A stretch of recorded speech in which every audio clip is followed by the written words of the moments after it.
अस्सलामु अलैकुम। आज नमाज मगरिब के लिए मस्जिद नबवी में हाज़िर हैं और इंतहाई दिलकश और खूबसूरत मंज़र।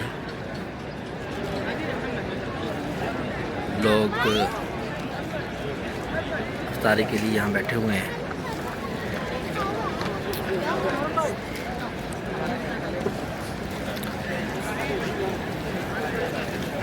हज़ारों लोगों का एहतमाम किया जाता है इफ्तारी के लिए और इंतहाई दिलकश और ख़ूबसूरत मंज़र है।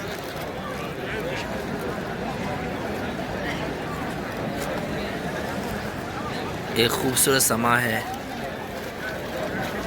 रहमतों का नुज़ूल हो रहा है, बरकतें नाज़िल हो रही हैं। बहुत ही हसीन मंज़र है। जहाँ से गुज़रते आ रहे थे इसी तरह का एहतमाम नज़र आ रहा था। अल्हम्दुलिल्लाह, जहाँ तक नज़र दौड़ाएं इसी तरह का एहतमाम मिल रहा है।